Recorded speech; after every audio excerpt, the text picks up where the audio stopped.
Tonight, the story of a life that could have been defined by drug addiction and prison, but instead, Sarah Gad chose to give herself a chance and go to law school. And now in her new life, she is helping others to find their own success. Fox 9's Karen Scullen shares Sarah's story. Murder charges dropped, and Benjamin Richardson walked out of the Hennepin County Jail a free man. It's a victory for him, but also for his attorney. It was her first murder case. The judge said, I'm convinced that, he didn't do this. There's no case against him. Gad had fought the case in court for 6 months, trying to get the judge and prosecutors to look at the lack of evidence. But Gad knows how to battle. She's had to make quite the comeback herself after fighting an opioid addiction since a car accident in 2012. And I'm not a very good criminal because I got caught really, really fast. And once I had been charged and pleaded guilty to my first felony, I couldn't even process it. I was in medical school, at a top 15 institution, and suddenly I'm a convicted felon with a drug problem. Between 2012 and 2015, 7 nonviolent felony drug convictions. In and out of jail in Pennsylvania and Hennepin County here in Minnesota. But then during a trip to Chicago, she landed in the Cook County Jail. She says that was 27 days of hell. I was beaten, I was stabbed, I was raped, and thrown in solitary confinement when my family started making noise and reaching out to people. And Kathleen Zellner was interested in my case because I think she's had a lot of negative experiences with the Cook County Jail and just how they treat people, so she took the case. This is critical. There's an abundance of evidence. This could flip the whole case. Kathleen Zellner, the attorney made famous by Netflix for the documentary Making a Murderer.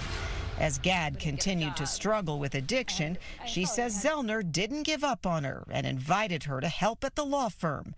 Gad thought it could be her best chance at a new life. And I found the work to be very rewarding. I had the privilege of being able to be present when a person that I had helped prove they were wrongfully convicted of murder. I was able to be at the prison and be with him as he took his first steps out to freedom, hugging his family. She was talking about Mario Cacharo, convicted of murder, only to be freed after the witness recanted. A case and a moment that inspired Gad to go to law school. She was accepted to the prestigious University of Chicago Law School. But there was one more hurdle. She had to face a Hennepin County judge. That judge could have sent her to prison. There's a mandatory minimum for repeat drug offenders, and she is a serial recidivist who cannot be rehabilitated. But the judge was like, well, she did say she got into law school, I'll give her the benefit of the doubt. Started law school with an ankle monitor. Gad graduated from law school in 2020, got her license to practice in August of 2022.